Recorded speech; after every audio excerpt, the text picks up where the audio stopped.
Middle-earth enjoyed 1,000 years of peace after the ring was lost, and the death of Isildur.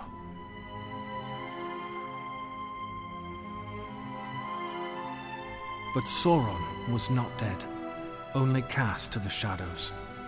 In time, evil once more began to move. Arnor, the North Kingdom of men, ruled by the heirs of Isildur. This land of passion and promise is waylaid by men's inability to set aside petty differences. And so it was that civil strife weakened the Dunedain and broke the land into 3 realms. Rhudaur, the smallest and weakest of the Dunedain kingships. Cardolan, guardian of the ancient Barrow Downs, where the forefathers of the Dunedain lay entombed. And Arthedain, the most powerful of the northern realms, still ruled by Isildur's heirs from its capital at Fornost. It was during the reign of the 8th king of Arthedain that evil began to multiply in Angmar, a twisted, frozen land that lay north beyond the Etten Moors and home of the Black Númenóreans. Among them, a sorcerer of great power arose, known only as the Witch King. He has taken up his iron crown for a single purpose: to destroy the Dunedain and their kingdom of Arnor.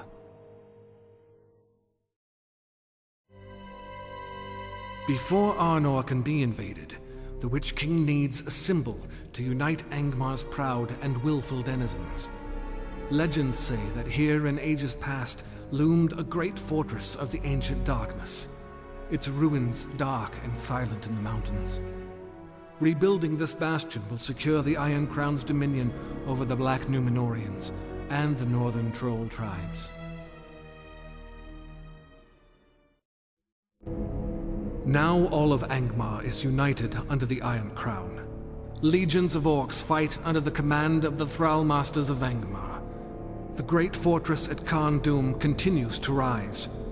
It will make an ideal sanctum for the Witch King to work his fell sorcery. The hammer is forged at last, ready to smite the heirs of Elendil and lay their kingdoms low.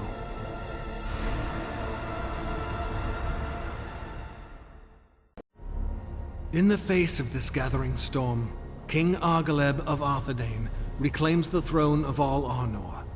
Cardolan does not oppose him, but one faction of the hillmen of Rhudaur begin to rebel. They are led by Hwaldar, a hill chief in secret league with Angmar. Moving to crush this resistance, Argaleb has Hwaldar seized and moves into Rhudaur. But Angmar, its power ready, advances into the weakest of the Dunedain realms. Thus, one man's lust for power has given the Witch King an opportunity, and he will seize it with both hands. King Argaleb is slain, his hope for a unified North Kingdom shattered with his pride in the ruins of Rhudaur. Hwaldar takes his place as a leading commander serving the Iron Crown, while his people provide more minions for the Thrall Masters. But despite their wounds, the Dunedain are not without power.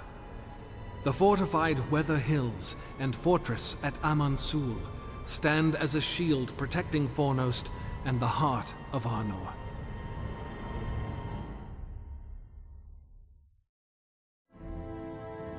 The new king, Arvaleg, son of Argaleb, with the help of Cardolan and the elves, has checked Angmar's advance. For many years they have held the frontier along the Weather Hills. Using the power of the Palantir of Aman-Sul, Arvaleg has foiled every attack and stratagem. The Witch King must now undertake a daring and dangerous strategy, a direct assault on the fortress of Aman-Sul. Diversionary attacks draw off the forces of Cardolan and the elves, while the main army strikes the fortress. Although not the largest bastion in Middle-earth, Aman-Sul is host to a mighty power, the Master Palantir of the North. Amon Sul is laid to ruin. With its garrison reduced, the great bastion of the north could not withstand Angmar's rage. But Angmar's victory is not complete. Arvaleg has escaped Amon Sul with a prize that the Witch King covets over all others. The fall of Amon Sul is a terrible blow to the will of the Dunedain. However, a brave band led by Arvaleg has fled the fortress with the Palantir, heading back toward Fornost. Angered by its escape, the Witch King dispatches the lieutenant of Khan Dum with orders to retrieve the stolen orb. The shards of the Palantir still contain great power. For many centuries, the Black Numenorians have dabbled in the dark arts. Now, these sorcerers have a focus to enhance and concentrate their power, unleashing a new terror upon Arnor. The destruction of Amon Sul and its Palantir crippled the army of Arthedain, but Fornost still stands. The army and the people are prepared to defend the city to the bitter end. But the Witch King cannot commit his army to a siege at Fornost with an enemy free to attack his rear. For the army of Cardolan was not at Amon Sul and is still in the field. A way must be devised to make them fight on ground of the Witch King's choosing. The Witch King orders his proven lieutenants, Hualdar and Rogash, to seize the most sacred ground in Arnor, the Barrow Downs. With the hallowed graves of their ancestors and kings at risk, Cardolan will be forced to battle. On these grounds, Angmar can bleed them white, clearing the path for final victory. Everywhere the armies of Angmar march, death and desolation follow. Cardolan has fallen, and all that remains is the realm of Arthedain. Men have allowed this to happen. Their indecision and disunity have brought them to the brink of annihilation.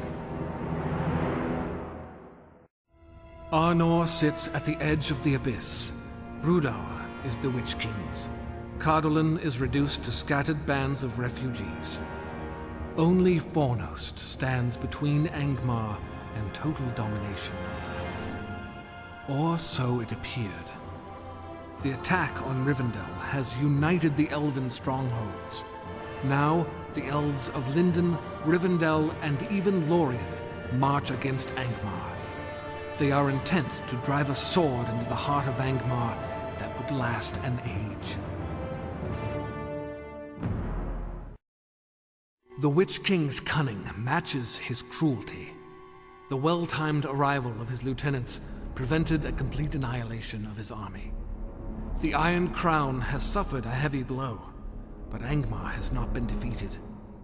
It will take time to recover its strength, perhaps enough time for Arnor to rise anew. But the Witch King has no intention of allowing this to happen. The Dunedain of Arnor believe the Elven Strike will provide them a chance to recover. Given time, Arnor can finish what the elves had started.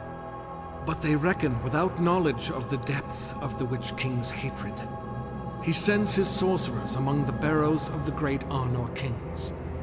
While the desecration of this hallowed soil might break the hearts of men, the Witch King has an even darker purpose: to unleash a malevolent plague across the lands of men and elves.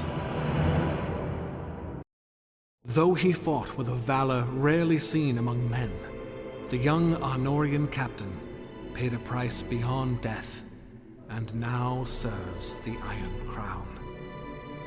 Angmar's great plague stretched far and wide, striking at the heart of Arnor and weakening the already fragile Dunedain defenses. But the Witch King will not be satisfied until Arnor lay buried in the bodies and blood of its youth.